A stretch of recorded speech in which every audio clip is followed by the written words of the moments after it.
My name is Alice Bender, and I'm 29 years old.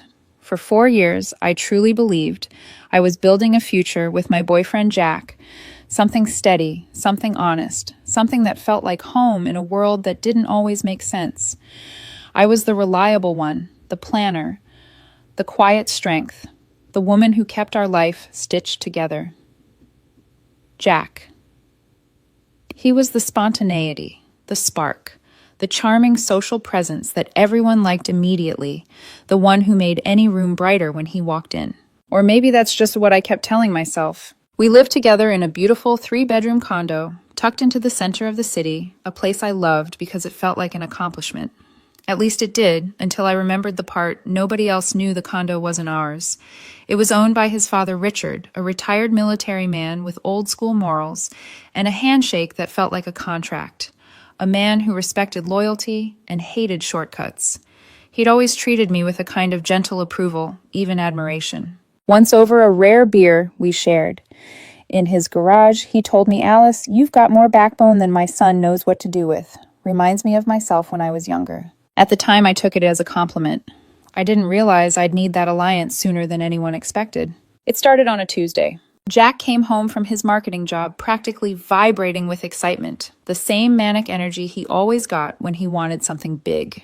He dropped onto the edge of the couch beside me, running his fingers through my hair, with that performative tenderness he used whenever he was about to ask for something that made my stomach tighten. "Alice," he said, dragging out my name like he wanted it to sound sweet.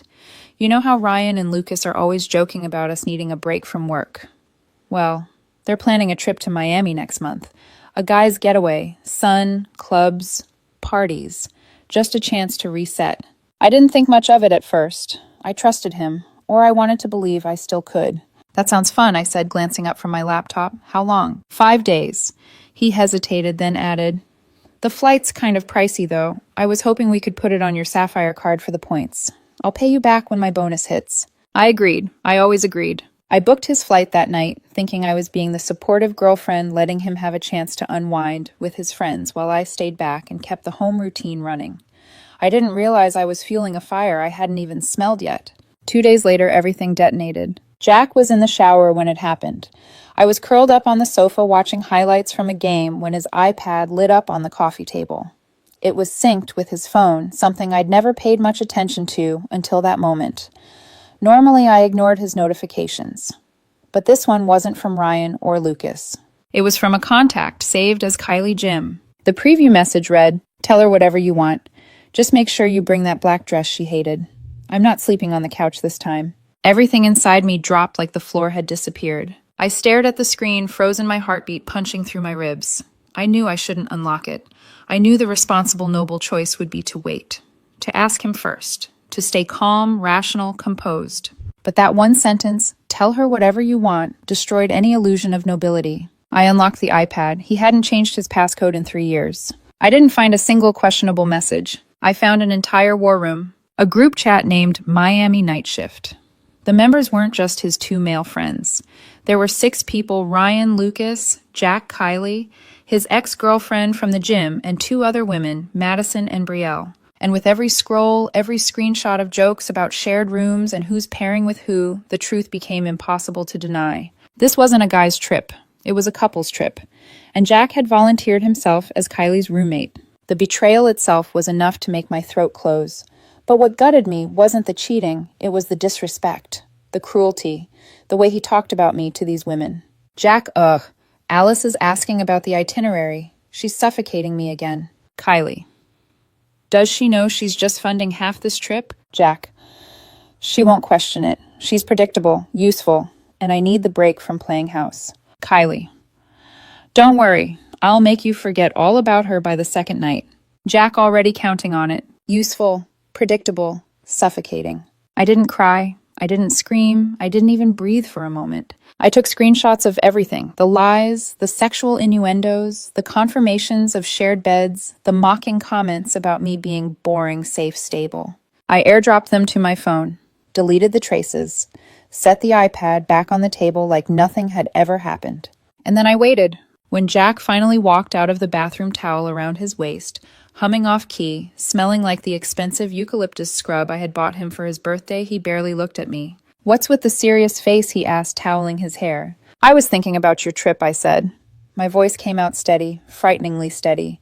"Where are you guys staying again?" "A hotel," he lied immediately. "Lucas booked it." "No Airbnb?" I asked. "No, just a hotel. Why?" I watched him pull on a shirt, noticed the casual way he avoided my eyes.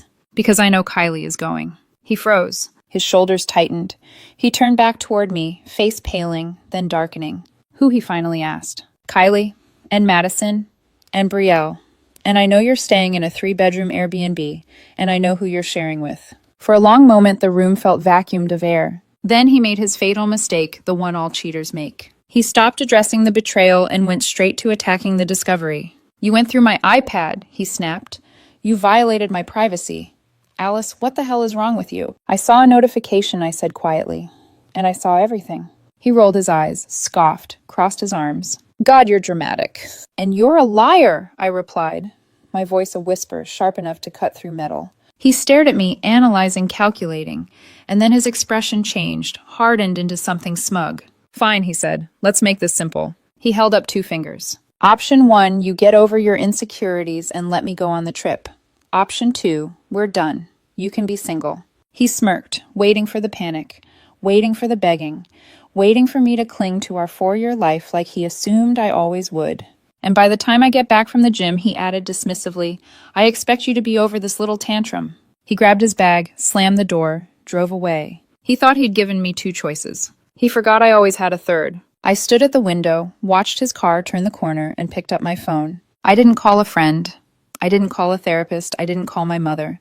I called Richard. His voice answered on the second ring, warm and unaware. "Hey, Alice, everything all right?" "Are you home?" I asked. "Alice, what happened?" "It's about Jack," I said quietly, "and the lease.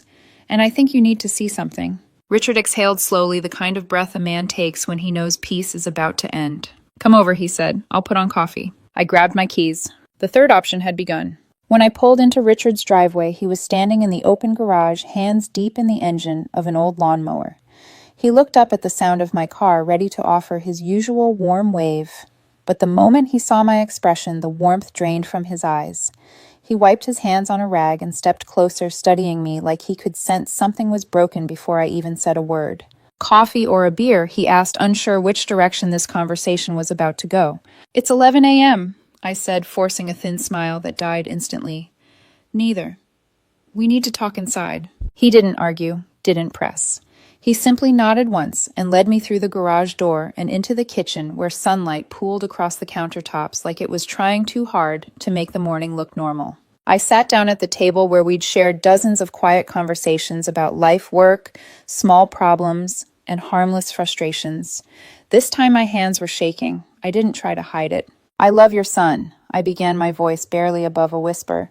"But today he gave me an ultimatum. He told me he was going on a trip with 3 other women, including his ex, and if I had a problem with it, I could be single." Richard froze. His brows pulled together so tightly they formed a single hard line across his forehead. 3 women, he repeated. He told his mother it was a guy's trip. "It isn't," I said, sliding Jack's iPad toward him. "Richard, I'm sorry, but you need to read the entire chat, from the top." He didn't rush. He didn't get defensive. He just put on his glasses and began scrolling. I watched the transformation happen slowly. At first confusion, then a frown, then the slow, suffocating collapse of a father realizing the boy he raised had grown into someone he didn't recognize. When he reached the messages where Jack joked about using me, something in his expression cracked. But the message that made his breath hitch wasn't about me. It was the one where Jack mocked him. "He called me pathetic," Richard said, the words hollowed from the inside. His own father. I swallowed hard. "He called me useful." Richard set the iPad down gently, as if dropping it too quickly would shatter something already fragile. He pressed both palms onto the table, staring down at the wood like it held answers. "I raised him to stand on his own feet," he said, voice thick. "Not to. This." He couldn't finish the sentence. I didn't try to fill the silence. We let it sit there, heavy and suffocating, stretching between us like a dark shadow. Finally, he straightened shoulders, lifting with a resolve that came from someplace deeper than anger. "The lease is month to month, yes?" he asked. "Yes. And I co-signed for his car." He shook his head, muttering under his breath. "Of all the things." He looked at me, then fully intensely, with eyes that weren't confused or heartbroken anymore, but certain. You're choosing the third option, he said quietly. I am. Then you have my support. He stood from the table, grabbed his truck keys, and nodded toward the door. Let's go. We drove separately to the condo. The air inside the unit felt colder than usual, as if it already knew something irreversible was about to happen. Richard didn't pause in the entryway. He walked straight to the hallway closet, pulled out the stack of flattened moving boxes, and began assembling them with crisp, determined movements. Pack only what is his, he instructed. If you bought it, it stays. If you paid for it, it stays. I nodded and we got to work. There was no yelling, no breaking, no frantic storm of emotion. Just quiet, focused movement, the kind you see in people who have made a choice and refuse to look back. I folded his clothes and placed them into boxes. Richard packed his books and electronics. We collected his bathroom items, his shoes, his scattered belongings.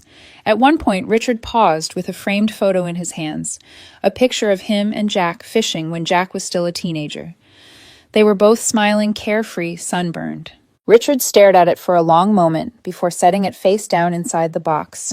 He wasn't always like this, he murmured. None of us said anything after that. 2 hours later, the condo looked bigger than it ever had.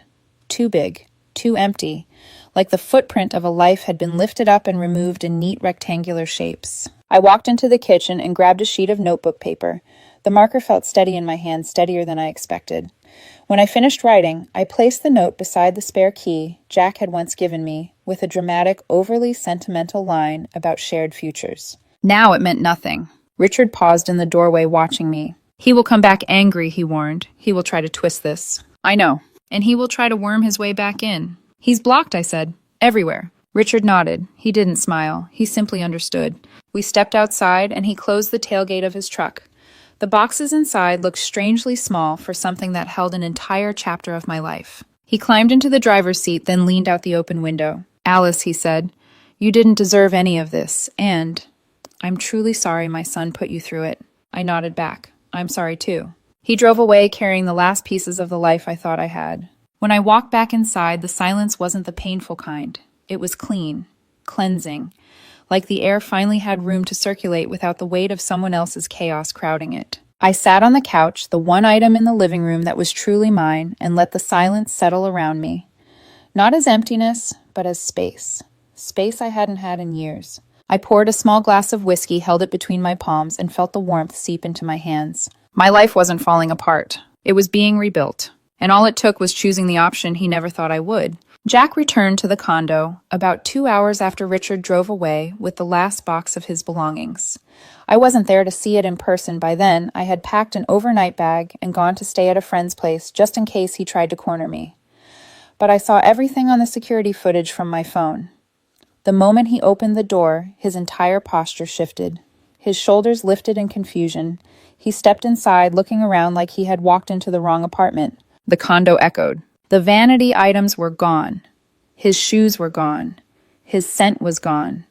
Even the framed photos on the mantle, the ones he loved posting on social media when he wanted to show off our perfect relationship, were missing. He spun in a circle, stopping when he saw the note on the kitchen island.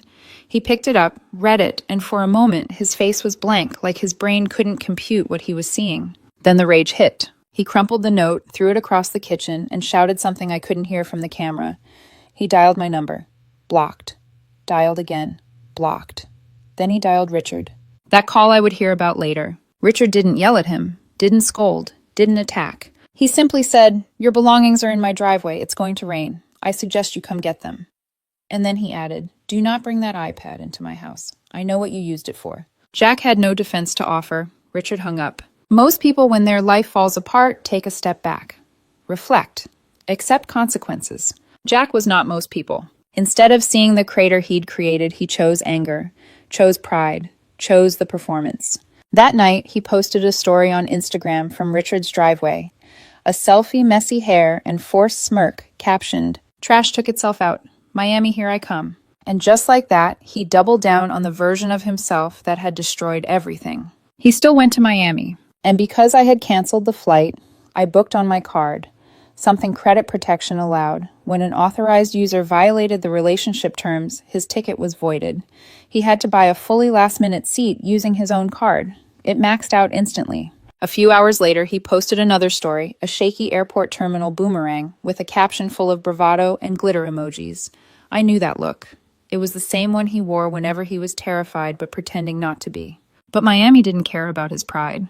The disaster began on night one. From what I learned later through mutual friends who rapidly shifted to my side after the screenshots leaked, the so-called party crew didn't want to deal with a miserable, homeless, attention-starved man. The energy he brought wasn't the fun, carefree vibe they'd hoped for. It was desperation. Kylie, the ex-girlfriend from the gym, had initially flirted heavily through the group chat, but once they arrived, her behavior shifted. Jack hooked up with her the first night, believing that made him her priority. But on the second day, she openly flirted with other men at the Airbnb pool. When Jack confronted her, she told him, "Relax, we aren't dating. You're the one who said you wanted a break from housewife life. I'm just helping you loosen up." By the third night, she brought someone else back to the room she was supposed to share with Jack. He slept on the couch. Ryan and Lucas, who always hyped him up, spent most of their time with the girls they'd flown down to meet. Madison and Brielle cared more about club hopping than comforting the man who had suddenly turned into an emotional liability. He spent 5 days burning through the last money he had, overpriced drinks, surcharges, Uber XL rides, poolside fun he couldn't afford. His card declined twice on day 4. He hid it by pretending the machine was broken. Nobody noticed. Nobody cared. Meanwhile, his life back home sat in cardboard boxes in Richard's garage. His father refused to let him inside the main house. Jack slept in his childhood bedroom, which looked exactly the same as when he was 14, the perfect metaphor for a man who had never grown up. While Jack spiraled, my world moved in the opposite direction. Silence has a way of clearing space you didn't realize was cluttered. I woke up earlier, drank cold water with lemon, felt my chest light for the first time in years. The air in the condo didn't feel stale now that it was empty. It felt new, clean, mine. I started going to the gym with purpose, not as emotional escape, but as a way to burn the last traces of adrenaline trauma leaves behind. My body responded quickly. My posture straightened, my face softened, my energy sharpened. I didn't recognize myself in the best way possible. Work improved too. Without Jack's constant chaos draining my evenings, I took on a project I'd been postponing. My focus returned. Calm made me competent again. I got a promotion. My sleep improved. My bank account stabilized. My breathing slowed. My world expanded. And through all of this, Richard checked on me, not out of pity, but out of genuine respect. He apologized again for his son's actions, but more quietly now, like he realized apologies didn't fix anything but kindness helped fill the gaps. His texts were brief and considerate. "Let me know if you need anything. Stop by the condo, change the lock. You made the right choice. Proud of you." Those messages mattered more than he knew. But silence is expensive. It forces toxic people to hear themselves, and that's something they cannot stand. It wasn't long before the first flying monkey arrived. A message from Madison. "Alice, he's a mess. He's crying nonstop. He's staying at a motel since his dad won't let him in. You can't just abandon him. It's cruel." Cruel. I blocked her immediately. Then blocked Madison, then Brielle, then Lucas, then Ryan. One by one, I shut every door that tried to drag me back to the fire I had finally escaped. For 6 weeks, I heard nothing else. No calls, no text, no attempts to find me. Until one Tuesday evening. I was leaving work, my heels clicking softly across the concrete floor of the company parking garage when I unlocked my car and heard rapid footsteps behind me. "Alice, wait." I didn't even have to turn to recognize the voice. The echo of desperation gave it away. I turned slowly. Jack stood under the harsh fluorescent lighting, eyes, hollow hair, unwashed, wearing a hoodie I recognized as one of mine he'd stolen years ago. His entire body looked smaller, like someone had deflated him. "You're hard to find," he said, trying for a tired laugh. "You blocked my number." I didn't move toward him. I didn't soften. I didn't invite conversation. "What do you want, Jack?" He swallowed, glancing at my car like he expected me to run. "We need to talk." I waited. "I'm serious, Alice. My dad won't even look at me. He told me I have to pay him back for the car, or he's taking it back. And he said, you turned him against me." I stared at him. "No," I said, "you did that." His mouth opened, then closed. His eyes glistened with the beginnings of weaponized tears, the same kind that used to control me. Nothing inside me moved. Nothing softened. Nothing cracked. "I made a mistake," he whispered. "Miami was horrible. Kylie was terrible. I spent the whole time thinking about you." I didn't blink. "You didn't miss me," I said. "You missed stability. You missed the apartment. You missed having someone clean up the messes you create. He took a step toward me. Please, let's just reset. I'm staying at a motel. I'm scared, Alice. Just let me come home. There it was, the plea he always thought would work. Except this time it slid right off me. There is no home, I said softly. Not for you, not anymore. And for the first time, I watched Jack truly understand what choosing the third option meant. He wasn't losing me. He had already lost me. He was only now realizing it. Jack didn't take my answer like a man who understood consequences. He took it like a child who had never been told no without a safety net waiting to catch him. His face flickered between disbelief, panic, and something uglier, petulant rage barely held together by the thin thread of wounded pride. What do you mean there's no home? He demanded, stepping closer, as if proximity could change reality. Alice, come on, we've lived together for years. Don't act like this is final. It is final, I said. I moved out of the condo last week. He froze. For a moment, everything in his expression cracked open: confusion, hurt, anger, fear. He stepped back like I had shoved him. You moved, he repeated, voice hollow. Yes. Why the hell would you do that? His voice rose, echoing against the cold concrete. You're seriously throwing away everything we built. Over what over? Some texts over a stupid trip. The fluorescent lights overhead buzzed. My car keys felt warm in my palm, steady against the tremble he hoped to trigger in me. You didn't just send some texts, I said. You mocked me. You lied to me. You planned to cheat on me using money I earned. And then you gave me an ultimatum. I tilted my head slightly. You don't get to act surprised that I picked neither of the options you offered. He dragged a hand down his face, pacing in a tight circle. God, Alice, you're impossible. You always twist things into the worst version. I was stressed. I needed a break. Everyone vents about their partner sometimes. You didn't vent, I replied calmly. You minimized me. You ridiculed me. You treated me like an ATM. I didn't. You did. He stopped talking, because there was no other answer. The air between us thickened heavy with the realization settling over him like a slow suffocation. He'd underestimated the magnitude of what he'd destroyed. When he spoke again, his voice was smaller. Not sincere, just frightened. I have nowhere to go, he said quietly. My dad won't let me in the house. He told me to pay off the car or lose it. I'm at a motel. Do you understand that? A motel. There was a time when hearing that would have shattered me. I would have felt responsible, guilty, compelled to fix everything. But now nothing inside me moved. That's not my problem, I said. His eyes widened with disbelief. Are you serious? After everything we've been through? After 4 years? You're just going to let me drown. I didn't throw you into the water, I replied. You jumped. His face contorted into something desperate and furious. You're heartless. No, I said softly. I just stopped setting myself on fire to keep you warm. He inhaled sharply like the words struck him physically. Then the anger took over. Full force. No mask. You think you're better than me, he snapped. You think you're some strong, independent woman now. Please. You're boring, Alice. Predictable. You'll die boring. You're not the type of woman anyone stays excited about. Somewhere deep inside me, months ago, that would have hurt. Now it felt like listening to a stranger scream at passing cars. I know, I said. He blinked. What? I know I'm boring, I repeated with a shrug. I pay my bills. I keep my word. I don't lie. I don't cheat. I don't need constant validation to feel alive. That's boring to you. But to someone who's grown up, that's stability. That's a partner. That's a future. He opened his mouth, but nothing came out. For the first time, he looked small to me. Not physically, emotionally. As if all the illusions he'd built about himself were finally collapsing. You can't just leave me like this, he said. But this time his voice cracked around the edges. Alice, please. I'm begging you. You already left, I replied. The moment you chose a woman who couldn't even remember your birthday over the partner who kept your entire life functioning. His tears finally gathered, clinging to his lashes. In the past, they would have disarmed me. Now they just looked like the natural consequence of a story he wrote himself. Without another word, I turned, opened my car door, and slid into the driver's seat. He lunged, placing his hand on the window eyes, burning with panic.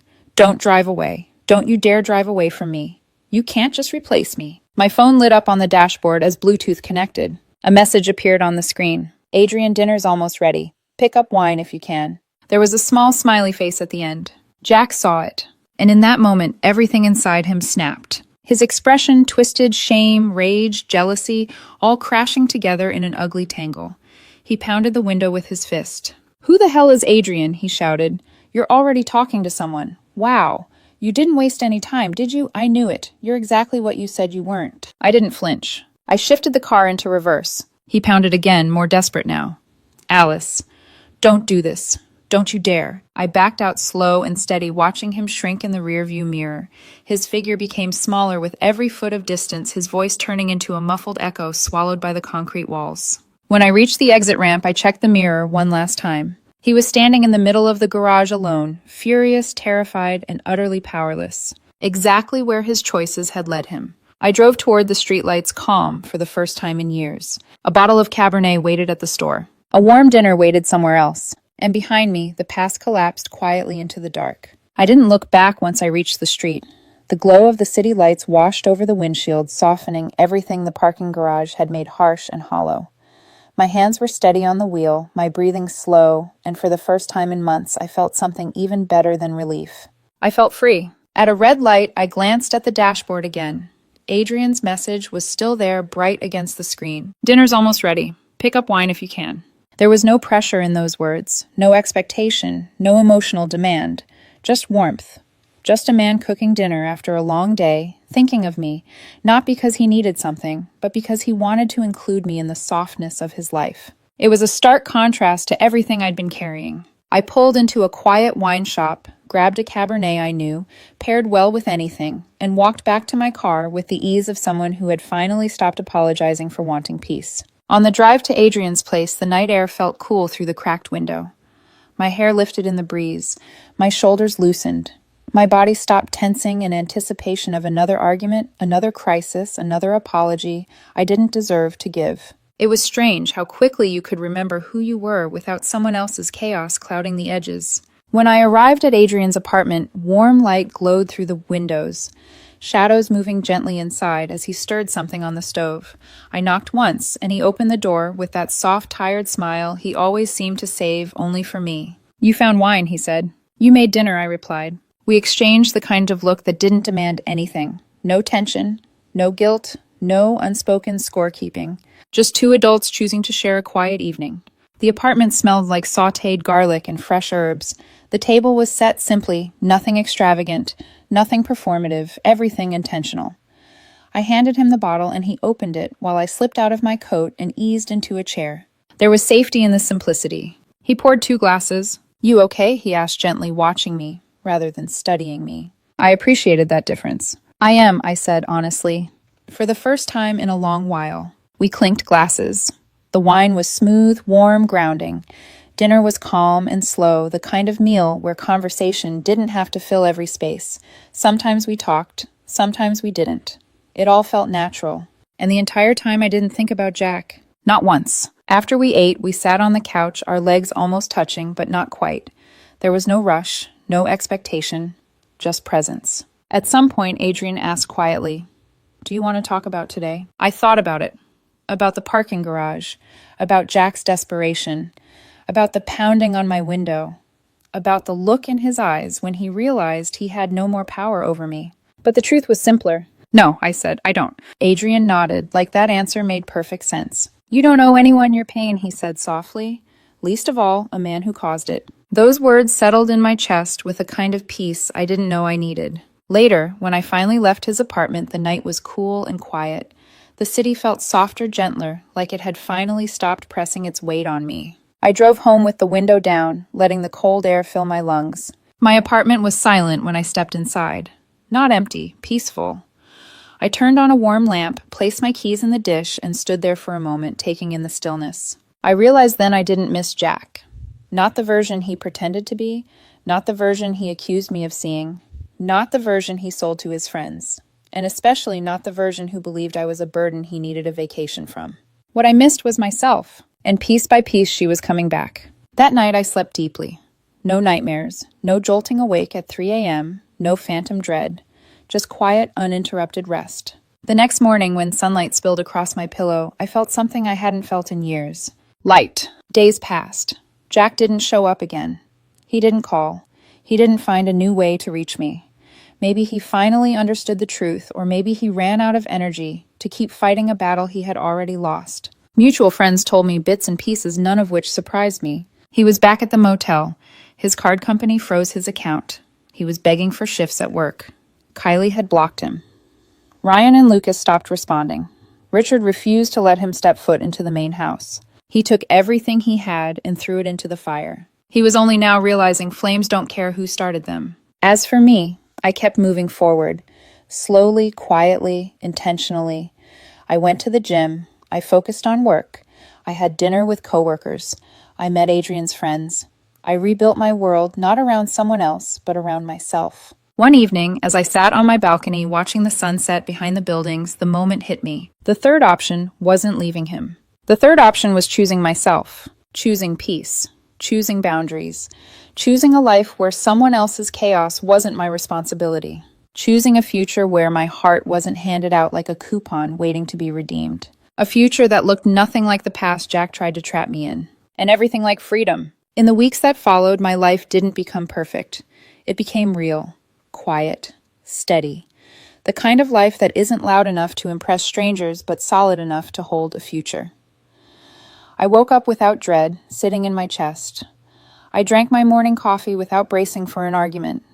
I went to work and actually enjoyed the sense of routine, of predictability, of building something meaningful without having to fix someone else in the process. Richard checked in every so often, not out of obligation, but out of genuine care. Our conversations became lighter. He told me he had listed the condo for sale. He said he didn't want the memories either. I understood. Letting go wasn't just something I was doing. It was something he needed too. Jack, on the other hand, remained a distant ripple in the background of other people's stories. I didn't ask, but sometimes things found their way to me. A friend would mention he had tried to move in with someone from work. Another would say he'd gotten into a fight at a bar. Someone else heard he'd quit the gym because Kylie started dating a trainer. Everything about his life seemed to be a slow unraveling, like he'd pulled the wrong thread and the whole thing collapsed in his hands. There was a time when that knowledge would have made my chest tighten with guilt, but now all I felt was distance. The kind of distance that comes when you step out of a storm and finally understand it wasn't your job to hold up the sky. One Friday evening, I got dinner with Adrian again. He had a way of talking about his day that made even the dull moments sound warm. We split a bottle of wine. We talked about a new series he wanted to watch. We laughed at something small and silly. He walked me to my car afterward, his hands in his pockets, eyes soft under the streetlights. "Are you sure you're okay?" he asked again. I nodded. Not because I was pretending, but because it was finally true. "I'm okay," I said. "Really." When I drove home that night, the roads were nearly empty, and the city looked calmer than usual, like it had settled into sleep. I didn't rush. I didn't overthink. I didn't replay old arguments in my head. My life felt like mine again. At home, I turned on a single lamp and curled up on the couch with a blanket, the window slightly cracked, so the cool night air could drift in. I breathed slowly, deeply, letting the quiet sink into me. The world didn't feel sharp anymore. It felt soft at the edges, forgiving. My phone buzzed, once an unknown number. I didn't check it. I didn't wonder. I simply put the phone face down and let the moment stay undisturbed. Some doors don't deserve to be reopened even out of curiosity. Instead, I leaned back, closed my eyes, and realized something that had taken me too long to understand. Choosing peace isn't about revenge. It isn't about proving someone wrong. It isn't about getting ahead or moving on faster. It's about reclaiming the parts of yourself that you abandoned just to keep someone else comfortable. It's choosing to put down the weight you were never meant to carry. It's choosing to step out of the chaos. It's choosing the version of you that survived everything and still wakes up hopeful. It's choosing the third option, the one where you stop trying to make broken people whole and start building a life that doesn't require you to shrink, a life that feels like space.